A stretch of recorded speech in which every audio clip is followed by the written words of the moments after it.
السلام عليكم ورحمة الله وبركاته. يا أيها الناس اتقوا ربكم الذي خلقكم من نفس واحدة وخلق منها زوجها وبث منهما رجالا كثيرا ونساء واتقوا الله الذين تساءلون به والأرحام إن الله كان عليكم رقيبا. صدق الله العظيم. ربي زدني علما.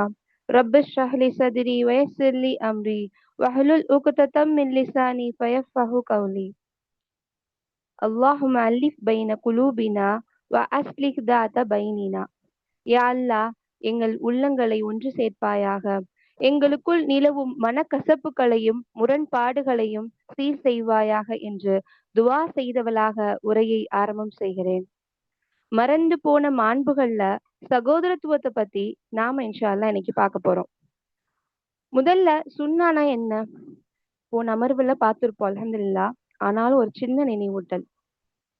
இஸ்லாமிய மார்க்கத்துல சுன்னானா முகமது நபி ஸல்லல்லாஹு அலைஹி வஸல்லம் அவங்க வாழ்ந்து காட்டிய வழிமுறைதான். அவங்களுடைய சொல், செயல், அங்கீகாரம் எல்லாத்தையும் ஃபாலோ பண்றதுதான் சுன்னா. இப்போ மாண்புன்னு சொல்லி ஸ்டார்ட் பண்ணோம் இல்லையா? மறைந்து போன மாண்பு. மாண்பு அப்படின்னா மகத்துவமானது, செயல்முறை மகத்துவமானதுன்னா இந்த உலகத்துல ரசுல்லாவுடைய வழிமுறையை விட, ரசுல்லாவுடைய வாழ்க்கையை விட ஒரு மகத்துவமான மாண்பு மிகுந்த வாழ்வு இந்த உலகத்துல இருக்கவே முடியாது. அப்போ நபி ஸல்லல்லாஹு அலைஹி வஸல்லம் உடைய மாண்பு மிகுந்த வாழ்வை நம்ம பின்பற்றுறது நம்ம ஒவ்வொருத்தவங்க மீது கடமையான ஒரு விஷயம். ஏன்னா ரசுல்லா குரானாவே வாழ்ந்திருக்காங்க. அப்போ நாம அவங்கள பின்பற்றணும் தானே. அதை பின்பற்றல அப்படின்னா ஈமானுடைய சுவையை நம்மனால முழுமையா உணரவே முடியாது. இப்ப எப்படி ஒரு உணவை சாப்பிட்றோம்னு வச்சுக்கோங்களேன், அவசர அவசரமா சாப்பிட்டோம்னா எப்படி அந்த டேஸ்ட் தெரியுமா? அதுல என்ன சாப்பிட்டுருக்கோம் தெரியுமா? வெவ்வேமா சாப்பிட்டுருப்போம். அப்ப நம்ம என்ன சாப்பிட்டோன்ற ஒரு டேஸ்ட் நம்மளால உணர்ந்திருக்கவே முடியாது. அப்படிதானே? அப்ப அது போல ரசுல்லாவுடைய வாழ்க்கைய ஃபாலோ பண்ணாத வரைக்கும், அவங்கள நேசிக்காத வரைக்கும் ஒரு உண்மையான இறை நம்பிக்கையாளரா நம்மளால மாறவே முடியாது. அப்படி மாற முடியலன்னா நம்ம யாரப்போ பேரளவுல தான் முஸ்லீமா இருக்க முடியும். அப்படிதானே? அதன் நடைமுறையை நம்ம ரசுல்லாவுடைய நடைமுறையை பின்பற்றும் போதுதான் ஈமான் என்ற உண்மையான சுவையை நம்மளால அடைய முடியும் சகோதரிகளே. இப்போ நிறைய சுண்ணாக்களை நம்ம பார்த்திருப்போம் 2 நாட்களா. அப்படிதானே? பல சுண்ணாக்களா நம்ம மறந்துட்டோம்னு பார்த்துட்டோம். இப்போ இன்னைக்கு நாம சகோதரத்துவத்தை மறந்துட்டோம் அப்படின்றதுதான் இன்னைக்குள்ள தலைப்பு. இந்த சகோதரத்துவத்தை நம்மள பலர் எப்படி யூஸ் பண்ணுவாங்க தெரியுமா? இப்போ பணம் காசு இருக்கு அப்படின்னு வச்சுக்கோங்களேன். பணம் காசு யாராவது குடுக்குறாங்க அப்படின்னா, அவங்க கூட எப்படி நம்ம ரிலேஷன்ஷிப் வச்சிருப்போம்? அவங்க கிட்ட நட்பா இருப்போம், ஒற்றுமையா இருப்போம். அந்த 2 பேர் மட்டும் கிடையாது. அவங்களுடைய குடும்பமே சேர்ந்து இருப்போம். இவங்க வீட்ல ஃபங்ஷன்னா அவங்க ஹெல்ப் பண்ணுவாங்க. அவங்க வீட்ல ஃபங்ஷன்னா இவங்க ஹெல்ப் பண்ணுவாங்க. ஒண்ணா சேர்ந்து டூர் போறது, வாங்குன பணத்த விட அதிகமா செலவு செய்யக்கூடியவங்களா இருப்பாங்க. ஆனா சின்ன மனஸ்தாபம்னு வச்சுக்கோங்களேன், அவ்வளவுதான். பணம் கேட்டு இல்லைன்னு சொன்னா கதை முடிஞ்சு. இவ்வளவு நாள் சேர்ந்து எல்லாரும் பயணிச்சிருப்பாங்களே, அவங்க பாசத்தை எப்படி வெளிப்படுத்தியிருப்பாங்க, அதெல்லாம் விட்டுட்டு முகத்தை திருப்பிட்டு யாரோ மாதிரி போயிடுவாங்க. அப்படிதானே? சுண்ணான்னு சொன்னாலே நம்ம எப்படி நினைச்சுக்கிறோம் தெரியுமா? எக்ஸ்ட்ரா நன்மைன்னு நினைச்சுக்கிறோம். இப்போ ஃபர்லு சொல்லும் போது எல்லாத்துக்கும் தெரியும். ஆனா சுண்ணான்னு சொன்னாலே இது எக்ஸ்ட்ரா நன்மை, அதிகப்படியான நன்மை செய்யணும் அப்படின்னு நம்ம நினைச்சுக்கிறோம். அப்பனா நாம தேவைன்னா செய்யலாம், தேவையில்லைன்னா விட்டுறலாம் அப்படின்ற அந்த அந்த நிலைமைக்கு நம்ம போயிடுறோம். அதை நம்ம ஸ்கிப் பண்ணி வாழ்ந்துட்டு இருக்கோம். நபி ஸல்லல்லாஹு அலைஹி வஸல்லம் சொல்றாங்க, என்னை பின்பற்றியவர் சொர்க்கத்துல நுழைவாங்க. யார் ரசூலுல்லாஹ் பின்பற்றாங்களோ அவங்க சொர்க்கத்துக்கு போவாங்க. எனக்கு மாறு செய்யறவங்க சொர்க்கத்தை என்ன செஞ்சிருவாங்க? மறுத்துருவாங்க அப்படின்னு சொல்லி சொல்றாங்க.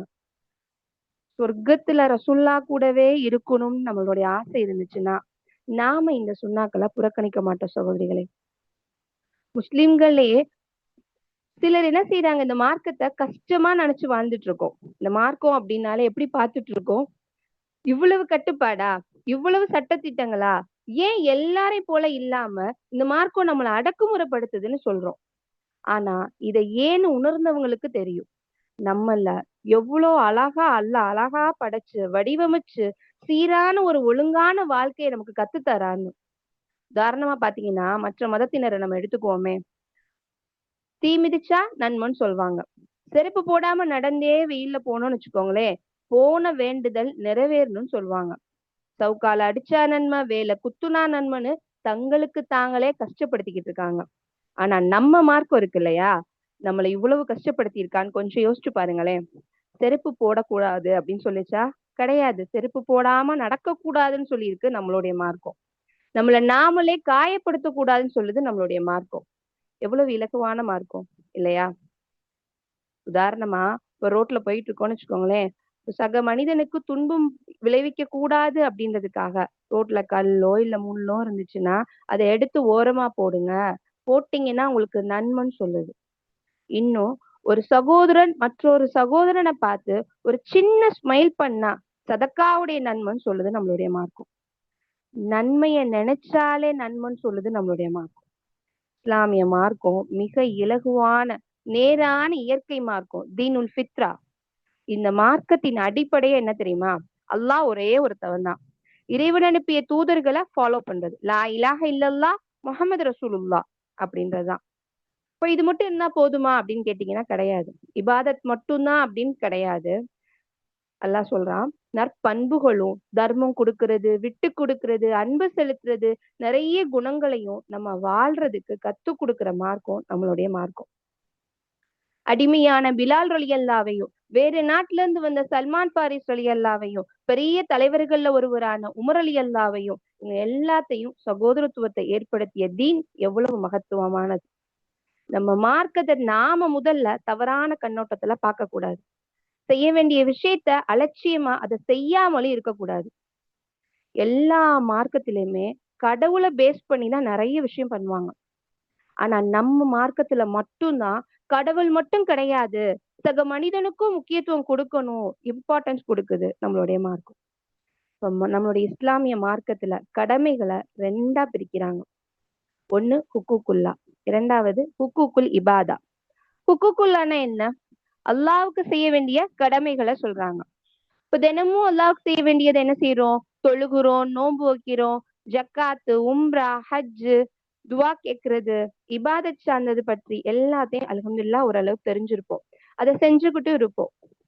ஏன்னா நிறைய மக்கள் இப்ப என்ன செய்யறாங்க? பள்ளிக்கு போறாங்க, மதர்சா படிக்கிறது, பயான் வகுப்புகள் அட்டன் பண்றதுன்னு இபாதத்கள் சார்ந்து ஓரளவுக்கு வாழ முயற்சி பண்ணிட்டு இருக்கோம், அல்ஹம்துலில்லாஹ். ஆனா இரண்டாவது கடமையான ஹுக்கூக்குல் இபாதா இருக்கு இல்லையா, அப்படின்னா சக மனிதர்களுக்கு செய்ய வேண்டிய கடமைகள். அதை என்ன செஞ்சுட்டு இருக்கோம் தெரியுமா? மறந்து வாழ்றோம், மறுத்து வாழ்றோம். இந்த கடமைய ஆப்ஷனலா நம்ம வச்சிருக்கோம்.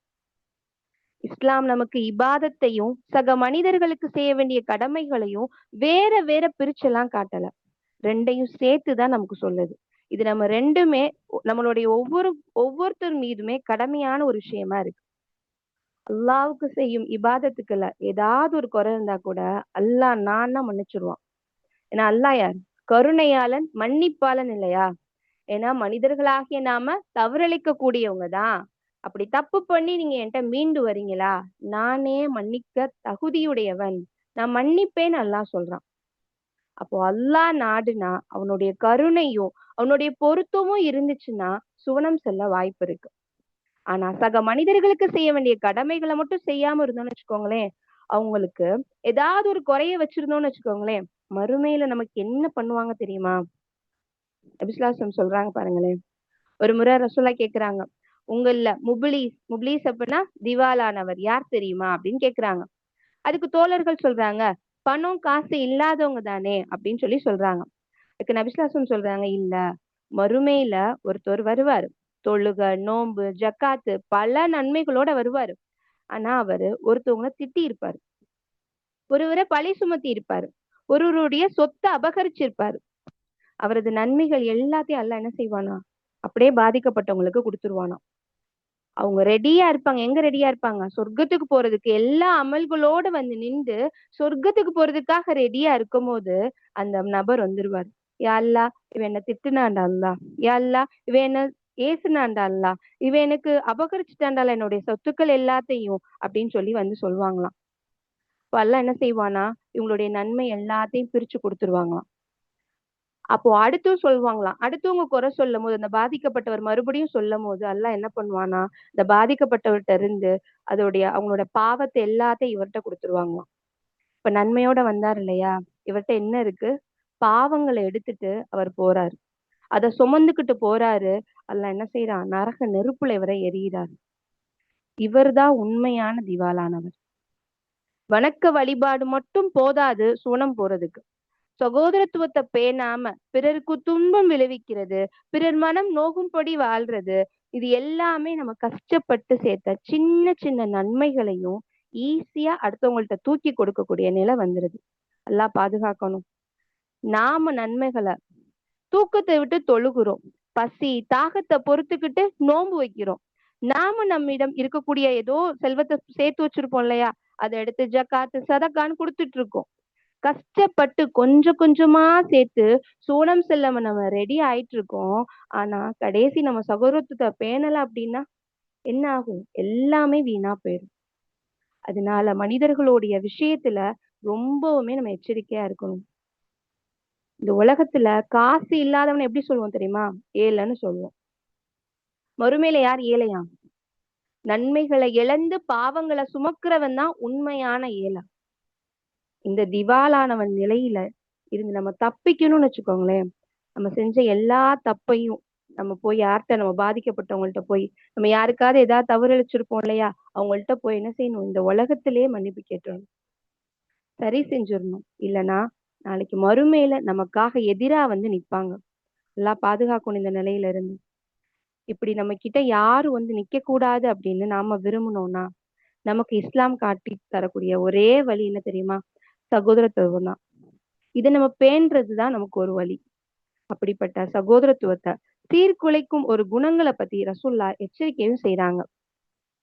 விசுவாசம் சொல்றாங்க, ஒருவருக்கு ஒருவர் பொறாமை கொள்ளாதீங்க, பகைமை கொள்ளாதீங்க, புறக்கணிக்காதீங்க, அல்லாஹுவின் அடியார்களே சகோதரர்களாக இருங்கள் அப்படின்னு சொல்லி நபி ஸல்லல்லாஹு அலைஹி வஸல்லம் சொல்லி கொடுக்குறாங்க.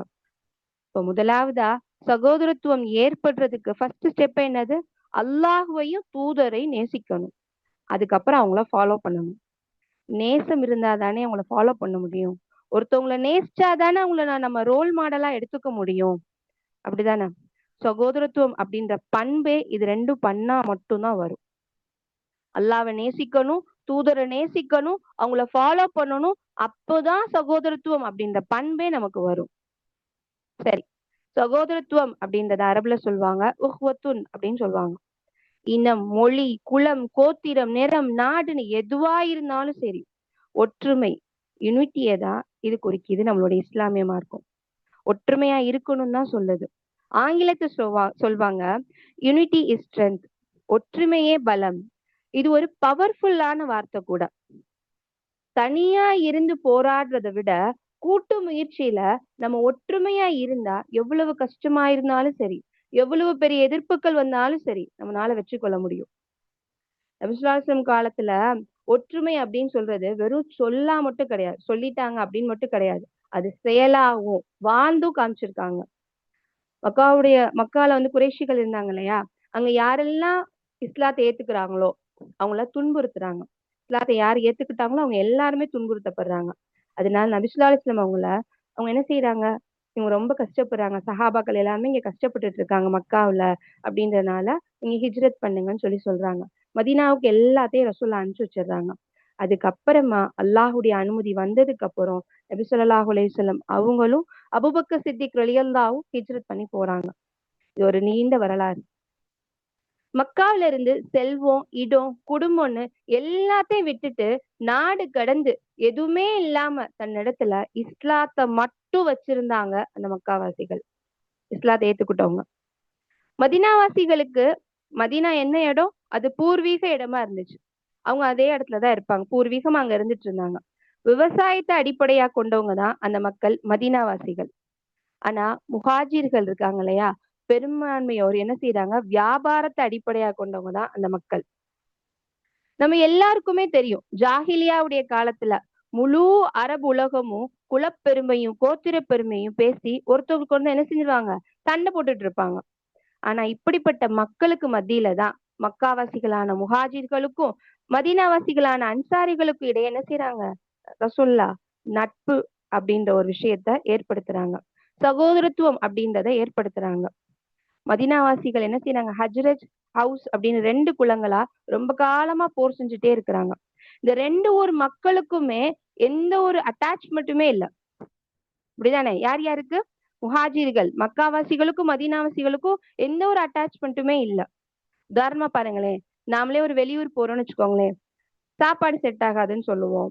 தங்குற இடத்துக்கு வேற ஒருத்தவங்க வீட்டுல போய் தங்கியிருக்கோம்னு வச்சுக்கோங்க, என்ன சொல்லுவோம்? கம்ஃபர்டபுளாவே இல்லையே அப்படின்னு சொல்லுவோம். நம்ம வீட்டுக்கு வந்தாதான் ரிலாக்ஸா இருக்கும். அப்படிதானே?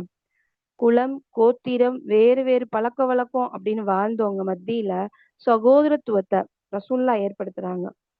ரசூல்லா சொன்னோனே ஒரு சொல்லுக்கு என்ன செய்யறாங்க, யாரு என்ன ஏது எதுவும் தெரியாது, அவங்க எப்படிப்பட்டவங்கன்னு தெரியாது. ஆனாலும் என்ன செய்யறாங்க, முஹாஜிர்களும் அன்சாரிகளும் ஓகே ரசூல்லா சொல்லிட்டாங்கன்னு உடனே கட்டுப்படக்கூடியவங்களா இருக்கிறாங்க, சகோதரர்களா ஆனாங்க. ஒரு சம்பவத்தை பாருங்களேன். அப்துல் ரஹ்மான் இப்னு அவுஃப் ரலியல்லாஹ், இவங்க மக்காவாசி, ஒரு மிகப்பெரிய பணக்காரர். மதீனாவாசியான சாதி இப்னு ரபியா ரலியல்லாஹ், இவங்க கூட தான் என்ன செய்யறாங்க, சகோதரத்துவத்தை ஏற்படுத்தி கொடுக்குறாங்க ரசூல்லா. அப்போ சாதி இப்னு ரபியா ரலியல்லாஹ் சொல்றாங்க, அவங்க இருக்கக்கூடிய வீட்டை என்ன செய்யறாங்க, நீங்க வச்சுக்கோங்க அப்படின்னு சொல்றாங்க. செல்வத்துல இருந்து பாதி கொடுத்து நீங்க வச்சுக்கோங்க அப்படின்னு கொடுக்குறாங்க. இது மட்டும் கிடையாது, 2 மனைவி இருக்கிறாங்க, அதுல ஒருத்தவங்கள தலாக் பண்ணிடுறேன், இத்தா முடிஞ்சதுக்கு அப்புறம் நீங்க திருமணம் பண்ணிக்கோங்க அப்படின்னு சொல்லி சொல்றாங்க. அதுக்கு அப்துல் ரஹ்மான் இப்னு அவுஃப் ரலியல்லாஹ் சொல்றாங்க, வேணாம், அல்லாஹ் உங்களுக்கு பரக்கத் அளிக்கட்டும். என்ன சொல்றாங்க? அல்லாஹ் உங்களுக்கு பரக்கத் அளிக்கட்டும், நீங்க கேட்டதே சந்தோஷமா இருக்கு அப்படின்னு சொல்லி சொல்லி சொல்றாங்க, சந்தை எங்க இருக்குன்னு கொஞ்சம் சொல்லுங்களேன். அப்போ அந்த நபர் என்ன செய்யறாரு, கைனுக்கா அப்படின்ற சந்தைய காட்டுறாங்க. காட்டினோடனே இவர் என்ன செய்யறாரு, டெய்லி போய் அங்க சிறு சிறு வியாபாரம் எல்லாம் பண்ணி காசு என்ன செய்யறாரு, சேமிச்சு வைக்கிறாரு. மகர் சேர்க்கிறாரு, தங்க பொருளை வாங்குறாரு, அன்சாரி பெண்ணை ஒருத்தவங்கள திருமணம் பிடிக்கிறாரு. இப்போ அன்சாரிகள் எல்லாத்தையும் கொடுக்க தயாரானாங்க, முஹாஜிர்கள் அவங்களுடைய அன்பை ஏத்துக்க தயாரானாங்க, இன்னும் அத அபகரிக்க கூடாதுன்னு நினைச்சாங்க முஹாஜிர்கள். அன்சாரிகள் முஹாஜிர்கள் தங்களுடைய அண்ணன் போல, தன்னுடைய தம்பிய போல, நெருங்கிய உறவுக்காரவங்கள போல அன்பு காட்டக்கூடியவங்களா இருந்தாங்க. குலம் கோத்திரம்னு சிறப்பா நினைச்சவங்க, தங்களை எப்படி கூப்பிடணும்னு நினைப்பாங்க, அந்த குலப்பேரை சொல்லி கூப்பிட்டாதான் பெருமிதம் நினைச்சாங்க. ரசூல்லா ஏற்படுத்திக்கூடிய இந்த சகோதரத்துவம் இருக்கு இல்லையா, முஸ்லிம்ன்ற அடையாளத்தை கொடுத்தாங்க. அதுக்கப்புறமா இஸ்லாம் வந்ததுக்கு அப்புறமா சகோதரத்துவ ரசூல்லா ஏற்படுத்தினதுக்கு அப்புறமா எதை அவங்க பெருமிதமா கொண்டாங்க, முஸ்லிம்கள் அப்படின்ற பேர் சொல்றத ரொம்ப பெருமையா எடுத்துக்கிட்டாங்க. மக்கா காஃபிர்கள், யூதர்கள் யாரு முஸ்லிம தாக்க வந்தாலும் சரி ஒண்ணு சேர்ந்துருவாங்க, ஒன்னா சேர்ந்து போர் செய்வாங்க, ஒன்னா பலமா இருந்தாங்க. போர் முடிஞ்சு திரும்பும் போது என்ன செய்வாங்களாம், எல்லாரும் ஓய்வு எடுப்பாங்களாம். இப்போ தனித்தனியா சிதறி போவாங்க இல்லையா, இப்ப ரசுல்லா என்ன செய்வாங்க, இப்படிலாம் தனித்தனியா யாரும் சதறி பிரிஞ்சு போக கூடாது அப்படின்னு அனுமதிக்க மாட்டாங்களாம். ஏன்னா எந்த கேப் இருக்கோ, எந்த இடைவெளி இருக்கோ அங்க ஷெய்தா வந்துருவான், அதனால நீங்க பிரிஞ்சு பிரிஞ்சு போகாதீங்க அப்படின்னு சொல்லி ரசூல்லா சொல்லுவாங்க. அப்ப கூட என்ன செய்யறாங்க, ஒற்றுமையா இருக்கணும் அப்படின்ற விஷயத்தான் ரசூல்லா கத்து கொடுக்குறாங்க.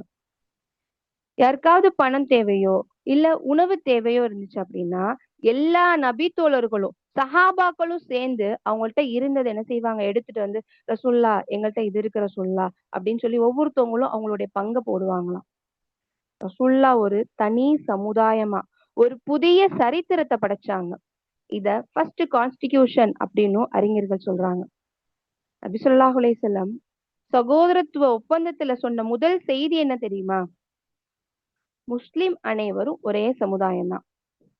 அப்படிதான் இருக்குமா? யோசிச்சு பாருங்களேன். நமக்கு தோணலாம் இந்த சகோதரத்துவம் ரசூல்லாவுடைய காலத்துல சொன்னது தானே, ஆனா ஒவ்வொரு வரலாறும் நமக்கு எப்படிதான் எடுத்துக்கணும், அப்ப சொன்னதுதானே நம்ம பேசாம இப்படி இருக்கக்கூடாது. ஒவ்வொரு வரலாறும் நமக்கான படிப்பினை, சுன்னா நபி வழியும் வாழ்க்கையில நம்ம எடுத்து செயல்படக்கூடியவங்களா இருக்கணும். நமக்கு ஏதோ ஒரு விஷயம் நமக்கு படிப்பினையா எடுக்கணும், அப்ப உள்ளது தானே இப்போதைக்கு தேவையில்லாம அப்படின்னு நம்ம எடுத்துக்க கூடாது. நமக்காக வாழ்ந்து காமிச்சிட்டு போயிருக்காங்க, நம்ம வாழ்றதுக்காக. சரி, நாம முஸ்லிம்கள்னு சொன்னாலும் பல்வேறு பிரிவுகளா என்ன செய்றோம், பிரிஞ்சு பிரிஞ்சு வாழ்ந்துட்டு இருக்கோம். நீ எந்த மதம், நீ எந்த ஊரு, நீ எந்த நாடு அப்படின்னு கேட்போம்ல, அது மாதிரி நீ எந்த ஜமாத்து, முஸ்லிம்களே யார ஃபாலோ பண்ற, குரானை மட்டுமா, ஹதீஸ மட்டுமா, சஹாபாக்களை மட்டுமா, எந்த இமாம ஃபாலோ பண்றனோ நமக்குள்ளே பல பிரிவுகளா பிரிஞ்சு இஸ்லாத்தை துண்டு துண்டா ஆக்கி மற்றவங்களுக்கு நம்மளுடைய மார்க்கத்தை கேலி பொருளா மாற்றக்கூடிய அவல நிலைதான் நம்மளுடைய இந்த கால சகோதரத்துவம் இருக்கு இல்லையா? அல்லாஹ் பாதுகாக்கணும். நாம இப்படி இடைவெளி கொடுக்கறதுனாலதான் எதிரிகளுக்கு நம்மளுடைய சமூகத்தை விமர்சிக்கவும் நம்மளுடைய சமூகத்தை அடிக்கவும் துணிச்சல் வருது. இதுக்கு காரணம் யாரு? நாம தான். அல்லாஹ் சூரா ஆல இம்ரான்ல சொல்றான் பாருங்களேன், வஹ்தஸீமு பிஹப்லில்லாஹி ஜமீஅவ் வலா தஃபர்ரகு, நீங்கள் எல்லோரும் அல்லாஹ்வின் கயிற்றை வலுவாக பற்றி பிடித்துக் கொள்ளுங்கள், நீங்கள் பிரிந்தும் விடாதீர்கள். வஹ்தரு நிஅமத்தல்லாஹி அலைக்கும் இது குன்தும் அஹ்தாஅன் ஃபஅல்லஃப பைன குலூபிக்கும் வஅஸ்பஹ்தும் பிநிஅமதிஹி இஹ்வானா. அல்லாஹ் உங்களுக்கு கொடுத்த நியமத்துகளை நினைத்து பாருங்கள். நீங்கள் பகைவர்களாய் இருந்தீர்கள், உங்கள் இதயங்களை அன்பினால் பிணைத்து அவனது அருளால் நீங்கள் சகோதரர்களால் ஆகிவிட்டீர்கள். சுபஹானல்லாஹ். இவ்வளவு அழகா அல்லாஹ் சொல்றான். இன்னும் பாருங்க, ரசூல்லா சொல்லக்கூடிய விஷயத்தையும் பாருங்களேன். அல் முஸ்லிம் அஹுல் முஸ்லிம், ஒரு முஸ்லிம் இன்னொரு முஸ்லிமுக்கு சகோதரன். ஆனா நம்மள பலரும் கூட பிறந்தவங்களே ரோட்ல போற மூன்றாவது மனுஷனாதான் பார்த்துட்டு இருக்கோம். அப்போ சக முஸ்லிம நம்ம எப்படி பார்க்கும்? நம்மளுடைய கண் எப்படி பார்க்கும்? நம்மளுடைய பார்வை எப்படி அவங்கள பார்த்திருக்கும்? சகோதரனை பார்க்குமா? கூட பிறந்தவனே பார்க்காத கண்ணு எப்படி ஒரு முஸ்லீம போய் நம்ம சகோதரனை நம்ம பார்ப்போம்? சிந்திச்சு பாருங்களேன். ஒரு முஸ்லிம் இன்னொரு முஸ்லீமுக்கு செய்ய வேண்டிய கடமைன்னு ரசூலுல்லாஹ் நமக்கு கத்துக் கொடுக்குறாங்க. அதுல சலாமுக்கு பதில் சொல்றது இது ஒரு கடமை. இது முதலாவது ஒரு விஷயம். சரி, சுல்லாவுடைய காலத்துல வீட்டை கொடுத்தாங்க, சொத்தை கொடுத்தாங்க, மனைவி இவங்க எல்லாம் இது பண்ணாங்கன்னு பார்த்தோம். இவ்வளவு விஷயத்தையும் அவங்க இழந்தாங்க, அவ்வளோ அன்பா இருந்தாங்க அப்படின்னு பார்த்தோம். ஆனா நாம இதெல்லாம் செய்யறதுக்கு முன்னாடி சின்ன அன்பை கூட நம்மளால ஷேர் பண்ண முடியுமா? யோசிச்சு பாருங்களேன். சின்ன விஷயத்த சொல்லுங்க, சலாம கூட சொல்லலாம். எத்தனை பேர் தெரிஞ்சாலும் தெரியலனாலும் சலாம் சொல்றோம், பிடிச்சாலும் பிடிக்கனாலும் சலாம் சொல்லிட்டு இருக்கோம். ஆனா நபி ஸல்லல்லாஹு அலைஹி வஸல்லம் தெரிந்தவர் தெரியாதவர் எல்லாத்துக்குமே சலாம் சொல்லுவாங்களாம். ஒரு முறை என்ன செய்யறாங்க, ரசூல்லா ரோட்ல நடந்து போயிட்டு இருக்காங்க, அந்த தெருவுல நடந்து போயிட்டு இருக்கும் போது சிறுவர்கள் எல்லாம் விளையாண்டுட்டு இருக்காங்க. ரசூல்லா அவங்கள பார்த்துட்டு என்ன செய்யறாங்க, சலாம் சொல்றாங்க. அஸ்ஸலாமு அலைக்கும் ரஹ்மத்துல்லாஹி வபரகாத்துஹுன்னு சொல்றாங்க. விளையாட்டுல அந்த பிள்ளைங்க எல்லாம் என்ன செய்யறாங்க, ஆர்வம் இருக்கிறனால அந்த விளையாட்டு போக்குல அவங்க பாட்டு விளையாண்டுட்டே இருக்காங்க, கவனிக்கல ரசூல்லா சொன்னதை. ரசூல்லா ஓகே அப்படின்னு சொல்லிட்டு வெயிட் பண்ணி 3 முறை ரசூல்லா சலாம் சொல்றாங்க. ரசூல்லா எவ்வளவு சிறப்புக்குரியவங்க! அவங்க அல்லாஹ்வுடைய தூதர் இல்லையா? சுவனத்துக்குரியவங்க இல்லையா? அவங்க சின்ன பிள்ளைகளுக்கும் சரி பெரியவங்களுக்கும் சரி கண்ணியம் கொடுப்பாங்க, சலாம் சொல்லுவாங்க. சலாம் சொல்லுவது வெறும் வாழ்த்து மட்டும் கிடையாது. அல்லாஹ்வின் பாதுகாப்பு உங்கள் மீது உண்டாகட்டும் அப்படின்ற துவாவை தன்னுடைய சகோதரனை பார்த்து, தன்னுடைய குடும்பத்தை பார்த்து, தன்னுடைய உறவை பார்த்து என்ன செய்யறோம், அவங்களுக்காக துவா கேட்கிறோம்.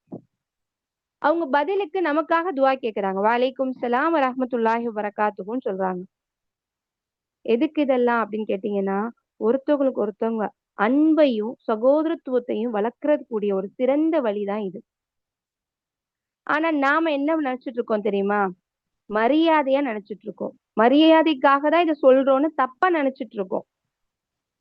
நான் போறேன், அந்த புள்ள சலாம் சொல்லவே மாட்டேங்குது, எப்படி போது பாரு அப்படின்னு சொல்லிடுவோம் தானே? அன்புக்காகவும் நன்மைக்காகவும் தான் இந்த விஷயம் நடக்குது. நன்மை இருக்கு இதுல கூட, சின்ன விஷயமா தான் இருக்கு. அந்த நன்மையை பாருங்களேன். சலாம் அலைக்கும் அப்படின்னு சொன்னா 10 நன்மை, வரஹ்மத்துல்லான்னு சொன்னா 20 நன்மை, பரக்காத்துக்குன்னு சொன்னா 30 நன்மைகளையும் அல்லாஹ் கொடுக்குறான். சுவனத்துக்கு நற்செய்தி சொல்லப்பட்டவங்களே இந்த சின்ன நன்மை கூட விட மாட்டாங்க. அலி ரலியல்லாஹ் உமர் ரலியல்லாஹ் அவங்களோட சம்பவத்தை பாருங்களேன். 2 பேரும் என்ன செய்வாங்களாம், சந்திக்கும் போதெல்லாம் உமர் ரலியல்லாஹ் முதல்ல சலாம் சொல்ற வரைக்கும் காத்திருப்பாங்களாம். யாரு? அலி ரலியல்லாஹ். தானா முன் வந்து சலாம் சொல்ல மாட்டாங்களாம். இப்ப என்ன செய்யறாங்க, நபி ஸல்லல்லாஹு அலைஹி வஸல்லம் போய் உமர் ரலியல்லாஹ் சொல்றாங்க, அல்லாஹ்வுடைய தூதரே, அலி ரலியல்லாஹ் என்ன செய்யறாங்க, என்ன காணும் போதெல்லாம் என்ன செய்யறாங்க, நான் சலாம் சொல்ற வரைக்கும் அமைதியா வெயிட் பண்ணிட்டு இருக்காங்க அப்படின்னு சொல்றாங்க. அப்ப ரசூல்லா கூப்பிட்டு கேக்குறாங்க அலி ரலியல்லாஹ்ட்ட, என்னப்பா என்ன பண்றீங்க, ஏன் சொல்லல அப்படின்னு சொல்லி கேக்குறாங்க, நடந்த விஷயத்த கேக்குறாங்க. அப்ப அலி ரலியல்லாஹ் சொல்றாங்க, யார் சலாம துவங்குகிறாரோ அவருக்கு சுவனத்தில் ஒரு மாளிகை உண்டு அப்படின்னு நீங்க சொல்லிதான் நான் கேட்டிருக்கிற சொல்லா. அந்த பெரும் பாக்கியம் என்னுடைய சகோதரன் உமருக்கு கிடைக்கணும்னு தான் நான் ஆசைப்படுறேன் அப்படின்னு சொல்றாங்க. சுபஹானல்லாஹ். இந்த சகோதரத்துவத்துடைய வெளிப்பாடை பாத்தீங்களா? எந்த அளவுக்கு ஆழமான பிரியம். மன மன தூய்மையா இருக்கு. மனசு எவ்வளவு ஃப்ரெஷ்ஷா இருக்காங்க. தனக்குன்னு இருக்கக்கூடிய உலகத்துல தன்னுடைய சகோதரனுக்கும் இந்த சுவனம் கிடைக்கணுன்றதுக்கு அவங்க என்ன செய்யறாங்க? வெயிட் பண்றேன்னு சொல்றாங்க. இதுல பல நற்குணங்களும் இருக்கு பாருங்களேன். விட்டு கொடுக்கிறது, தான் விரும்பியதை தன்னுடைய சகோதரனுக்கு கொடுக்கணும்னு நினைக்கிறதுன்னு வாழ்ந்திருக்காங்க அந்த சஹாபாக்கள். ஏன்னா இந்த சலாத்தை சொல்லி கொடுத்தது யாரு? அல்லாஹ். ஆதம் அலைஹிஸ்ஸலாம் அவங்கள அல்லாஹ் படைச்சதுக்கு அப்புறமா மலக்குகளுக்கு முக்கமன் சலாம் சொல்லுங்கன்னு சொல்லி கத்து கொடுக்குறாங்க. அதுக்கு பதில் சொல்றாங்க மலக்குகள். இப்ப இந்த உலகத்துல யார் சலாமுக்கு பதில் சொல்லலையோ கவலைப்பட தேவையில்லை சகோதரிகளே. நாம சலாம் சொல்லி இப்ப நம்ம ஒருத்தவங்கள பாக்குறோம், நான் சலாம் சொல்லதான் செய்றேன், அவங்க எனக்கு திரும்ப சொல்லவே மாட்டாங்க அப்படின்னு நம்ம நினைச்சாலும் தேவையில்லை. எதுக்கு நினைக்கணும்? நம்ம ஒருத்தவங்களுக்கு நம்ம சலாம் சொன்னா அவங்க ரிப்பீட் பண்ற வரைக்கும் ஏன் நீங்க வெயிட் பண்றீங்க? தேவையே கிடையாது. அவங்க சொல்லலையா பரவாயில்ல, யார் சொல்றா தெரியுமா? அதுக்கு பதில் மலக்குகள் சொல்றாங்களாம். சுபஹானல்லாஹ். நாம நம்மளுடைய கடமைகளை சரி செய்யணும். நான் மரணிச்சா யாரும் எனக்காக வரமாட்டாங்க. எது மட்டும்தான் வரப்போகுது? என்னுடைய நன்மைகள் மட்டும்தான் வரப்போகுது, இல்லையா? இப்ப என்னுடைய கடமைகளை நான் சரியா செய்யணும். அடுத்தவங்களுக்காக எதுவும் தேவை கிடையாது. என்னுடைய கடமை, அல்லாஹ் எனக்கு காட்டி கொடுத்த விஷயம், அல்லாஹ் என்ன இதை செய்ய சொல்லியிருக்கான், ரசூலுல்லாஹ் இதை செஞ்சிருக்காங்க, நான் இதை பண்றேன்னு பண்ணுங்க சகோதரிகளே. சுண்ணாக்களை மறந்து உலக மோகத்தையும் பெருமையா கெத்தா வாழணும்னு நம்ம நினைச்சிட்டு இருக்கோம். அப்படிதானே? ரசுல்லா ஒரு புன்முறுவலா சிரிச்சா சதக்கா நன்மைன்னு சொல்றாங்க. அந்த சிரிப்பை கூட சிரிக்கிறதுக்கு கஷ்டப்படுறோம். ஒரு சின்ன ஸ்மைல் யாராவது பிடிச்சாதான் அந்த சிரிப்பு கூட இருக்கும். பிடிக்கலன்னா முகத்தை டக்குன்னு திருப்பிடுவாங்க. அல்லாஹுடைய கருணையை பாத்தீங்களா? நம்ம பேச்சு, சிரிப்பு, அரவணைப்புன்னு எல்லாத்துக்குமே நன்மையை கொடுத்து நம்மள சுவனத்துக்கு கொண்டுட்டு போகணுன்றதுதான் நம்மளுடைய இறைவனின் நோக்கமா இருக்கு. சுப்ஹானல்லாஹ். ஆனா மனிதர்கள் எப்படி இருக்கும் தெரியுமா? பலருமே ஈகோ, பிரஸ்டீஜ்னு பொறுப்பு மேலையும் பதவி மேலையும் வெறி பிடிச்சு அலையக்கூடிய பாவிகளா வாழ்ந்துட்டு இருக்காங்க. ஒரு அழகான சம்பவத்தை ஒரு உதாரணமா பாருங்க. அபூபக்கர் சித்திக் ரலியல்லாஹு ஆட்சியில அபு உபைதா ரலியல்லாஹு ஷாம்ல என்ன செய்யறாங்க? இவங்க படையோட தலைவரா இருக்கிறாங்க. அபூபக்கர் சித்திக் ரலியல்லாஹு என்ன செய்யறாங்க? அபு உபைதா ரலியல்லாஹுக்கு ஒரு லெட்டர் போடுறாங்க, கடிதம் எழுதுறாங்க. அல்லாஹ் உங்களுக்கு அருள் செய்யட்டும். உங்ககிட்ட இருக்கிறாங்க இல்லையா ஹாலித் பின் வலீத் ரலியல்லாஹு, அவங்க இந்த தலைமைக்கு வந்தாங்க அப்படின்னா பொருத்தமா இருக்கும் அப்படின்னு சொல்றாங்க. அதனால நீங்க இந்த பொறுப்புல இருந்து நீங்கிருங்க, விலகிருங்க, ஹாலித் ரலியல்லாஹுவை பொறுப்புல அமர்த்துங்க அப்படின்னு லெட்டர் ஒண்ணு எழுதுறாங்க. அப்படின்னு எழுதினதுக்கு அப்புறமா அடுத்த லைன்ல எழுதுறாங்க, என் உள்ளத்துக்கு நீங்க தான் விருப்பமானவரா இருக்கீங்க, உங்களுக்கும் எனக்கும் சலாம் அப்படின்னு அல்லாவுடைய சலாம் நம்ம ரெண்டு பேத்துக்கும் நிலவட்டும் அப்படின்னு எழுதி முடிக்கிறார். இந்த கடிதம் ஹாலித் ரலியல்லாஹுக்குமே கிடைக்குது. அபு உபைதா ரலியல்லாஹு என்ன செய்யறாங்க? இந்த கடிதம் அவங்களுக்கு கிடைச்சோடனே அபு உபைதாட்ட அவங்கள்ட்ட போய் சொல்றாங்க, எங்களை வழிநடத்த நீங்க தான் தகுதியானவர். யார்ட்ட சொல்றா? ஹாலித் ரலியல்லாஹு அபு உபைதா ரலியல்லாஹ்ட்ட சொல்றாங்க, எங்களை வழிநடத்த நீங்க தான் தகுதியானவர். ஆனா கலிஃபாவுடைய ஆர்டர் ஆயிடுச்சு. கலிஃபா எங்களுக்கு இதை ஆர்டர் போட்டாங்க.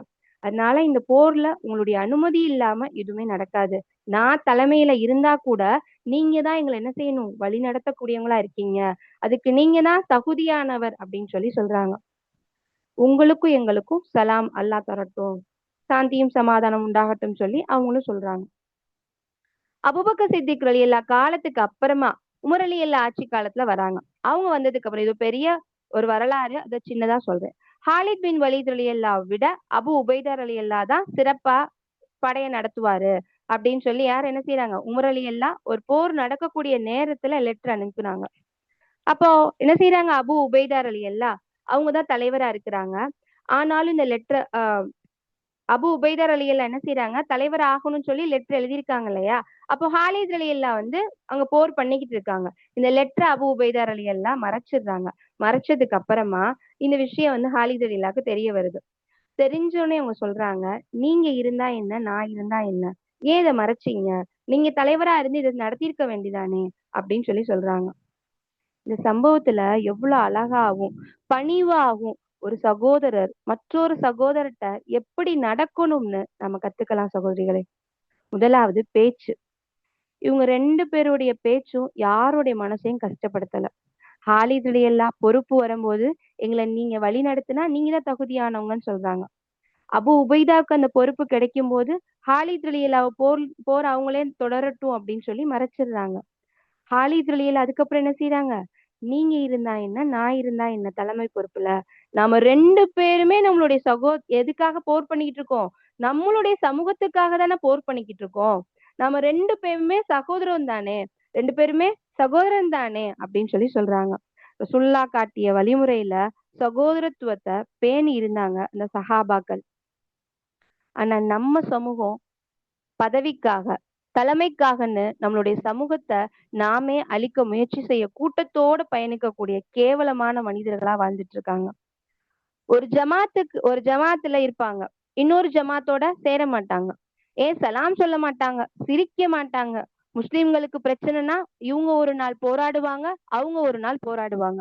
இப்படி பகைமையும் வெறுப்பும் குரோதமும் நம்மளுடைய உள்ளங்கள் சுமந்து இருந்துச்சுன்னா நாம எப்படி ஒரு உண்மையான முஸ்லிமா இருக்க முடியும்? சிந்திச்சு பாருங்களேன். நபி ஸல்லல்லாஹு அலைஹி வஸல்லம் பேச்சுல கூட அடுத்தவங்கள திட்டுறது, ஏளனமா பேசுறதுன்னு இருக்க மாட்டாங்க. எச்சரிக்கிறாங்க. அப்பெல்லாம் பேசக்கூடாதுன்னு எச்சரிப்பாங்களாம். ஒரு முறை அபூதர் கிஃபாரி ரலியல்லாஹ் அவங்க என்ன பண்றாங்க, பிலால் ரலியல்லாஹ் கிட்ட பேசிட்டு இருக்காங்க. பேசிட்டு இருக்கும் போது எபுன சௌதா, கருப்பின் மகனே அப்படின்னு சொல்லி திட்டிடுறாங்க. பிலால் ரலியல்லாஹ் என்ன செய்றாங்க, அது போய் ரசூலுல்லாஹ்ட்ட உடனே போய் போட்டெல்லாம் கொடுக்கல, சொல்லிலாம் கொடுக்கல. என்ன செஞ்சாங்க, ரொம்ப கவலையா சேடா போறாங்க. ரசூலுல்லாஹ் அவங்களுடைய முகத்தை பார்த்துட்டே வந்து, ஏன் இவ்வளவு கவலையா போறீங்க, பிலாலே என்ன ஆச்சு அப்படின்னு கேக்குறாங்க. பிலால் ரலியல்லாஹ் சொல்றாங்க, நடந்த விஷயத்த அதுக்கப்புறமா சொல்றாங்க. ரசூலுல்லாஹ் என்ன செய்றாங்க, முகம் சிவந்து சொல்றாங்க, அபூதரே, பிலாலின் தாயை நீங்க பேசுறீங்களா, நீ ஜாஹிலியாவை சுமந்துட்டு இருக்கீங்க அப்படின்னு சொல்லி சொல்றாங்க. அவ்வளவுதான், இந்த ஒரு வார்த்தை தான். அபூதர் என்ன செய்றாங்க, பிலாலே, என்னுடைய சகோதரனே, உன் பாசத்தை உன்னுடைய பாசம் எனக்கு தெரியாம நான் என்ன செய்றேன், தப்பா பேசிட்டேன், நீ பேசிட்டு இருக்கும்போது நான் என்ன பண்ணிட்டேன், தப்பா உன்னை பேசிட்டேன், உன்னுடைய பாதத்தை என்னுடைய கன்னத்துல வச்சு மிதி அப்படின்னு சொல்றாங்க. அப்பதான் நான் பண்ண தப்பு சரியாகும் அப்படின்னு சொல்றாங்க. ஒரு முஸ்லிம் இன்னொரு முஸ்லிம ஏசக்கூடாதுன்னும் தவறுன்னு சொன்ன உடனே அதை மாற்றிக்கிட்டும் இருந்தாங்க இந்த சஹாபாக்கள், இறை நேசர்கள். சுபஹானல்லாஹ். சகோதரத்துவ அன்பை வளர்க்கக்கூடிய சுண்ணாக்கள் நிறைய விஷயம். அதுல முதலாவது சலாம் பார்த்திருக்கோம், சலாம் சொல்ற விஷயம். இரண்டாவது சிரிக்கிறத பார்த்திருக்கோம். மூணாவது விட்டு கொடுக்கிறது. நாலாவது ஜனாசாவை பின்தொடர்றது. ஜனாசாவை பின்தொடர்ல, இப்போ ஜனாசாவுக்கு போறதே இப்போ நம்ம ஆண்கள் தான் போவாங்க இல்லையா, அதுல தெரிஞ்சா மட்டும்தான் போவாங்க, தெரியாதவங்க எதுக்கு அப்படின்னு போக மாட்டாங்க சில பேர். தெரியாதவங்களா இருந்தாலும் போகணும். போறது மட்டும் கிடையாது, அதை பின்தொடரணும். பின் தொழுகையிலையும் நம்ம என்ன செய்யணும், அதுல கலந்துக்கணும். இது முஸ்லிம்கள் மீது கடமையான ஒரு விஷயம். ஜனாசா தொழுகையில கலந்துக்கிறது எவ்வளவு நன்மை தெரியுமா, ஒரு கீராத் நன்மைன்னு சொல்றாங்க. ஜனாசா தொழுகையில மட்டும் கலந்துக்கிறது, அடக்கம் பண்ற வரைக்கும் வெயிட் பண்ணிட்டு வர்றவங்களுக்கு 2 கீராத் நன்மை இருக்குன்னு சொல்றாங்க. கீராத் அப்படின்னா உகது மலை இருக்கு இல்லையா, அது போன்ற ஒரு பிரம்மாண்டமான நன்மை இருக்குன்னு நபிஸ்லாசம் சொல்றாங்க. இப்ப கூட பெண்கள் என்ன செய்யறாங்க, வீட்டுல ஜனாசா தொழுகை இதெல்லாம் நடத்திட்டு இருக்காங்க, அல்ஹம்துலில்லாஹ். பெண்களுக்கு இந்த விஷயம் கடமை கிடையாது. ஆனா ஆண் பிள்ளைகளை அனுப்புறதுக்கு சகோதரிகளே, நன்மைகளை நீ போய் அள்ளிட்டு வாடா அப்படின்னு சொல்லி நம்மளுடைய பிள்ளைங்களை அனுப்பணும் இன்ஷா அல்லாஹ். சரி, செயல் சின்னதா இருந்தாலும் நன்மை மல அளவிற்கு இருக்கு இல்லையா, சுபஹானல்லாஹ். ஒரு தாயுடைய வயிற்றுல பிறந்தா மட்டும் அண்ணன் தம்பி அக்கா தங்கச்சி எல்லாம் கிடையாது. ஒரு முஸ்லிம் அப்படின்னாலே என்னோட பிறந்தவன் தான். அதுக்காக அந்நிய ஆண்ட பேசுறது, அந்நிய பெண்கிட்ட பேச சொல்லி இஸ்லாம் நமக்கு போதிக்கல. தன்னுடைய சகோதரனுக்கு ஏதாவது பிரச்சனைன்னா எப்படி துடிப்போமோ அது போல மற்ற மனிதனுக்கு பிரச்சனை கஷ்டமோ வந்துச்சுன்னா கவலைப்படணும், அவங்களுக்கு உறுதுணையா அவங்க கூட நம்ம நிக்கக்கூடியவங்களா இருக்கணும். அததான் சொல்லுது இஸ்லாம். அவங்களுக்காக துவா செய்யணும். சரி, அஞ்சாவதா நோயாளிய நலம் விசாரிக்கிறது, இதுவும் ஒரு கடமையான ஒரு விஷயம். நபிசுல்லாசம் சொல்றாங்க, சகோதரத்தனத்தோடு இருப்பது ஒரு உடலை போன்றவர். உடல்ல ஒரு உறுப்பு பாதிக்கப்பட்டுச்சுன்னா மற்ற உறுப்புகளும் பாதிக்கப்படும் தானே. உதாரணமா காய்ச்சல் வந்துச்சுன்னா என்ன செய்வோம், காய்ச்சல் அடிச்ச உடனே உடம்பே வலிக்கும் இல்லையா, அது போல தன்னுடைய உறவோ இல்ல சக மனிதனோ நோயால இருக்கிறான் அப்படின்னா நலம் விசாரிக்கணும். யாருக்கோ தானே நமக்கு என்ன அப்படின்னு வாழக்கூடாது சகோதரிகளே. நபி ஸல்லல்லாஹு அலைஹி வஸல்லம் முஸ்லிம் காஃபிர்னு பார்க்க மாட்டாங்க. யாரா இருந்தாலும் உதவி செய்வாங்க. நோயை விசாரிக்கவும் போறாங்க. ரசூலுல்லாஹ் தன்னிடத்துல ஒரு வேலை பார்க்கக்கூடிய பணிவிடை செய்யக்கூடிய ஒரு பையன் இருப்பான். யூத சிறுவன் ஒருத்தவன். அவன் நோயுற்ற போது அவங்கள தேடி என்ன செய்யறாங்க ரசூலுல்லாஹ் போய் நலம் விசாரிச்சுட்டு வராங்க. சிறப்புகள் நம்மள பலருக்கும் தெரியறது இல்ல. அதனாலதான் இந்த சுண்ணாவை செய்யவே பயப்படுறோம். நோயை நலம் விசாரிச்சோம் அப்படின்னா என்ன சிறப்பு தெரியுமா? காலையில நம்ம நோயாளியை போய் விசாரிக்கிறோம் அப்படின்னா காலை நேரத்துல போய் அவங்கள போய் விசாரிக்க போனோம் அப்படின்னா மாலை வரை 70,000 மலக்குகள் அவங்களுக்காக துவா செய்யறாங்களாம். மாலை நேரத்துல போய் அவங்கள விசாரிக்க போறோம் அப்படின்னா காலை வரைக்கும் 70,000 மலக்குகள் அவங்களுக்காக துவா செய்யறாங்களாம். இன்னும் நோயாளிய நலம் விசாரிச்சா அவங்க திரும்பி வர்ற வரைக்கும் சொர்க்கத்துடைய கனிகளை பறிச்சிட்டு இருக்காங்களாம். அப்படிப்பட்டவங்க அப்படின்னு சொல்லி நபி ஸல்லல்லாஹு அலைஹி வஸல்லம் சொல்றாங்க. சுப்ஹானல்லாஹ். நோயாளிய பார்க்க போனா நமக்கு இன்ஃபெக்ஷன் ஆயிரும்னு போகாம இருப்போம் இல்லையா? பயப்படுவோம் தானே. நமக்கும் அது வந்துருமோ அப்படின்னு பயந்துக்கிட்டு சில பேர் போகாமயே இருப்போம். சரி, அல்லாஹ் பாதுகாக்கணும். இவ்வளவு சிறப்புகள் இருக்கு அப்படின்னா 70,000 மலக்குகள் நமக்காக துவா செய்யறாங்க அப்படின்னா அந்த ஒரு சிறப்பை இன்ஷா அல்லாஹ் நம்மளும் அடையக்கூடியவங்களா இருக்கணும். ஆறாவதா கிஃப்ட் ஷேர் பண்றது. இதுவும் ஒரு சுன்னா. நம்மள பல பேருக்கும் தெரியாது. கிஃப்ட் ஷேர் பண்றது சுன்னா அப்படின்றதே நமக்கு தெரியாது. நபி ஸல்லல்லாஹு அலைஹி வஸல்லம் சொல்றாங்க, உங்களுக்குள் ஒருத்தவங்களுக்கு ஒருத்தவங்க என்ன செய்யுங்க அன்பளிப்புகளை வழங்கிக்கோங்க. அது உங்களுக்கு இடையிலான பகைமையை நீக்குது, அன்பை வளர்க்கக்கூடிய செயல் அப்படின்னு சொல்றாங்க. நம்ம எல்லாம் பிள்ளை, மனைவி, கணவனுக்கு கூட என்ன செய்ய மாட்டோம்? கிஃப்ட் கொடுக்கக்கூடிய பழக்கம் இல்லாதவங்களா தானே வாழ்ந்துட்டு இருக்கோம். ஏன்னா நாம சொல்லுவோம், எப்படி சொல்லுவோம் தெரியுமா? காசே இல்ல செலவுக்கு, இதுல கிஃப்ட் வேற அப்படின்னு நினைச்சிருவோம். கிஃப்ட் கடைக்கு போய் பெருசா வாங்கி ஒரு கிஃப்ட பேக் பண்ணி கொடுத்தாதான் கிஃப்ட் அப்படின்னு கிடையாது. ஒரு ஸ்நாக்ஸா இருந்தாலும், பென்னா இருந்தாலும், பென்சிலா ஏதோ ஒரு விஷயம். அவங்களுக்கு எதை வாங்க அவங்களுக்கு இயலாம இருக்காங்களோ, எதை அவங்க ஆசைப்படுறாங்களோ, அந்த பொருளை வாங்கி கொடுக்கறதும் ஒரு சின்ன சின்ன விஷயம் செஞ்சா கூட அன்பளிப்பு தான் சகோதரிகளே. இந்த சுண்ணாவை மறந்தே வாழ்வோம். இன்ஷா அல்லாஹ் இதை மறக்க கூடாது இனிமேலும். நிறைய சகோதரத்துவத்துல நிறைய சுண்ணாக்கள் இருக்கு. அதுல ஒவ்வொன்னா நம்ம பார்த்துட்டு வரோம். ஒவ்வொன்னையும் நம்ம அறிஞ்சு நடைமுறைப்படுத்தக்கூடியவங்களா இன்ஷா அல்லாஹ் இருக்கணும். அப்போதான் ஈமான முழுமையான சுவையை நம்மளால அடைய முடியும். நபி ஸல்லல்லாஹு அலைஹி வஸல்லம் காலத்துல சகோதரத்துவம் எப்படி இருந்துச்சு, நம்மளுடைய காலத்துல எப்படி இருக்கு, கொஞ்சம் ஒப்பிட்டு பாருங்களேன். ரோட்ல போயிட்டு இருக்கோம்னு வச்சுக்கோங்களேன், யாரோ கீழே விழுந்துட்டாங்க, ரத்தத்தோட உட்கார்ந்துருக்காங்க. ரத்தத்தோட உட்கார்ந்துருந்தா கூட என்ன செய்வோம்? என்னாச்சு நீங்க யாராவது கேட்டாங்கன்னா ஆக்சிடென்ட் பா அப்படின்னு சொல்லிட்டு கடந்து போயிடுவோம். நின்று என்னன்னு கூட பார்க்க மாட்டோம். ஏன்னா போலீஸ் கேஸா மாறிடும் இல்லையா அப்படின்னு பயப்படுவோம். ஏன் நம்ம வீட்டு வாசல்ல யாரோ ஒருத்தவங்க படுத்திருந்தா கூட படுக்க கூட இடம் தர மாட்டோம். திண்ணெல்லாம் அதுக்குதான் போட்டிருப்பாங்க. முன்னாடி காலத்துல முன்னாடி உட்கார்ந்து பேசணும் சிரிக்கணும்ன்றதுக்காக முன்னாடி உள்ள காலத்துல என்ன செய்வாங்க அதுக்குதான் வச்சிருப்பாங்க. ஆனா இப்ப திண்ணெல்லாம் கிடையாது. திண்ணையே இருந்தாலும் அதுல யாரும் உட்கார கூடாதுன்னு எழுதி ஒட்டியிருப்பாங்க. தண்ணியை ஊத்தி அவங்களை அனுப்பிச்சு வச்சிருவாங்க. எந்த நல்ல பண்புகளோ இல்ல ஒற்றுமையோ நம்ம கிட்ட கிடையாது. ஜிஹாது போர்னு வீரத்தை கூட உபதேசமா சொல்ல மாட்டோம். ஏன்னா நமக்கும் நம்மளுடைய குடும்பத்துக்கும் பிரச்சனை வந்துரும் இல்லையா? அப்போ நம்ம சிந்தனைகள் எல்லாமே செல்பிஷா இருக்கு இல்லையா? தனக்கு தன்னுடைய குடும்பம் தன்னுடைய பிள்ளை மட்டும் பாதுகாப்பா இருந்தா போதும்னு வாழ்ந்துட்டு இருக்கோம். எத்தனை மக்கள் கஷ்டப்படுறாங்க சிந்திச்சு பார்த்திருக்கோமா? Syria, Yemen, Palestine, China, Burma, முஸ்லிம்கள்னு பல நாடுகள் பசியினாலும் தாகத்தாலும் நோயாலும் இன்னும் படுகொலைனாலும் கொத்து கொத்தா செத்து மடியிறாங்கல்ல. நாம என்ன பண்ணிட்டு இருக்கோம்? ஷார்ட்ஸ்ல பார்ப்போம். அச்சச்சோ பாவம்னு சொல்லுவோம். இன்னும் சிலர் என்ன செய்வோம் தெரியுமா? ஷார்ட்ஸை ஸ்கிப் பண்ணிடுவாங்க. ஐயோ போட்டதே போட்டுட்டு இருக்கான் அப்படின்வாங்க. இன்னும் சிலர் வரலாறுகளை கதைகளா பேசிட்டு கடந்து போயிடுறோம். நம்மனால அந்த நாடுகளுக்கு போய் உதவ முடியல அப்படின்னா கூட அவங்களுக்காக துவா செய்யலாமே. யா அல்லாஹ், நான் இங்க என்னுடைய பிள்ளை குடும்பம்னு நிம்மதியா உணவு சாப்பிட்டுட்டு இருக்கேன் அல்லா, நிம்மதியா தூங்கிட்டு இருக்கேன் அல்லா, சந்தோஷமா இருக்கிறேன் அல்லா. இது போல என்னுடைய சகோதரனுக்கும் நிம்மதியை கூடிய அல்லா, அவங்களுடைய கஷ்டங்களை போக்கிய அல்லான்னும் அல்லா கிட்ட நாம தனக்காக மட்டும் இல்லாம தன்னுடைய சக மனிதனுக்காகவும் மன்றாடி கேட்கணும் சகோதரிகளே. ஏன்னா அல்லாஹ் இதை பற்றி நாளைக்கு என்ன செய்வான்? மறுமையில கேட்பான். நீ நல்லா இருந்தீல்ல, உன்னுடைய சகோதரன் கஷ்டப்பட்டுட்டு இருந்தான்ல, அவனுக்கு உதவுனியா அப்படின்னு கேட்பான்.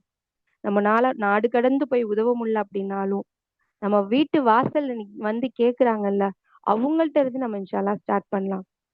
துஆ கேட்கலாம். நம்ம அடுத்தவங்களுக்காக நம்ம துஆ கேட்டோம் அப்படின்னா, மலக்குகள் நமக்காக துஆ செய்றாங்க. இவங்களுக்கும் இது கபூலாக்கி வை யா அல்லாஹ் அப்படின்னு சொல்லி.